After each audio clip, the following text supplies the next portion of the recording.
Class 11th unit first NCERT chemistry में हम एक नया टॉपिक पढ़ेंगे जो बहुत ही महत्वपूर्ण है। रासायनिक संयोग के नियम, लॉ ऑफ केमिकल कॉम्बिनेशन। रासायनिक संयोग के मुख्य रूप से 5 नियम होते हैं। इनमें से हम पांचों नियमों को बारी बारी से पढ़ते जाएंगे और सभी नियम बहुत ही महत्वपूर्ण हैं। पहला नियम है द्रव्यमान संरक्षण का नियम।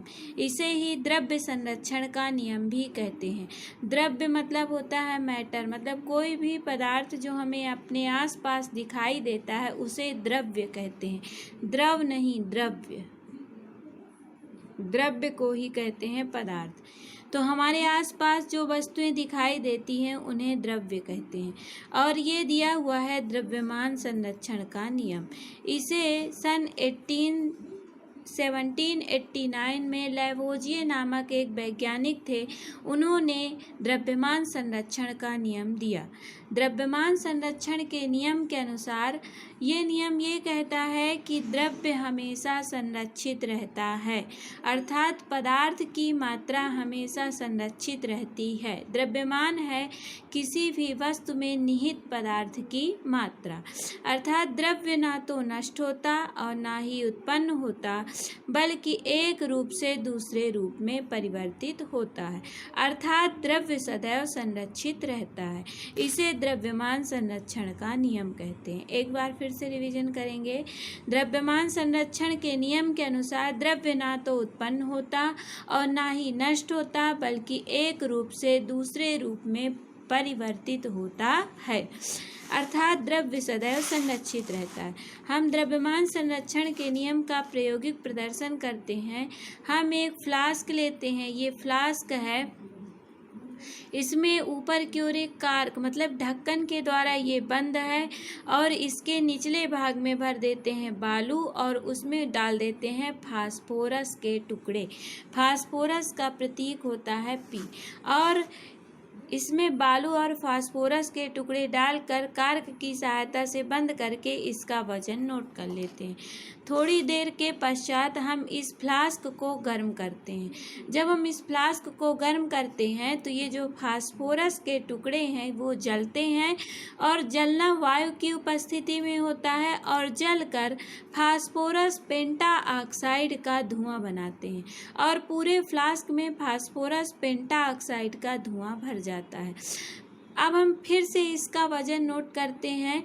तो गर्म करने से पूर्व मतलब जब गर्म नहीं किए थे और गर्म करने के पश्चात दोनों ही अवस्थाओं में इसके द्रव्यमान में कोई परिवर्तन नहीं होता है, अर्थात रासायनिक अभिक्रिया के पूर्व भी और रासायनिक अभिक्रिया के पश्चात भी जितनी पदार्थ की मात्रा थी उतनी ही रहती है, उसमें कोई परिवर्तन नहीं होता है। इसे ही द्रव्यमान संरक्षण का नियम कहते हैं। दूसरा नियम होता है स्थिर अनुपात का नियम। इसे ही निश्चित अनुपात का नियम भी कहते हैं। इसे एक फ्रांसीसी वैज्ञानिक जोसेफ लुई प्राउस्ट ने दिया था। इस नियम के अनुसार कोई भी यौगिक दिया हुआ है वो अवयवों से मिलकर मतलब कि अवयवी तत्वों से मिलकर बना होता है। जैसे जल एक यौगिक है H2O, वो 2 तत्वों से मिलकर बना है। एक है हाइड्रोजन और दूसरा है ऑक्सीजन, अर्थात कोई भी यौगिक को बनाने वाले तत्व अवयवी तत्व कहलाते हैं। तो कोई भी यौगिक में उसके अवयवी तत्वों का द्रव्यमान के अनुसार अनुपात निश्चित रहता है, अर्थात कोई भी यौगिक दिया है उसमें अवयवी तत्व है जैसे हाइड्रोजन और ऑक्सीजन। हाइड्रोजन का परमाणु द्रव्यमान होता है 1, तो 2 ठो हाइड्रोजन का हो जाएगा 2 और 1 ठो ऑक्सीजन का होता है 16। तो H2O का परमाणुविक द्रव्यमान हुआ 2:16। इसको और सरल रूप में बदलेंगे तो 1:8। मतलब ये है कि जो जल एक यौगिक है उसको बनाने वाले अवयव हाइड्रोजन और ऑक्सीजन है। तो इन हाइड्रोजन और ऑक्सीजन का अनुपात निश्चित रहता है, चाहे हम जल को कहीं से भी प्राप्त करें, चाहे नदी से, कुआं से, तालाब से अथवा प्रयोगशाला में बनाएं, परंतु जल का सूत्र H2O ही रहेगा और उसको बनाने वाले अवयवी तत्वों का अनुपात 1:8 ही होगा। उसी तरह हम दूसरा एग्जाम्पल, जैसे मान लो हम ले लिए कार्बन डाइऑक्साइड। ये कार्बन डाइऑक्साइड को चाहे हम वायुमंडल से प्राप्त करें, चाहे हम प्रयोगशाला में बनाएं, चाहे हम चूने के पत्थर को गर्म कर दें, तो बन जाए CaO + CO2।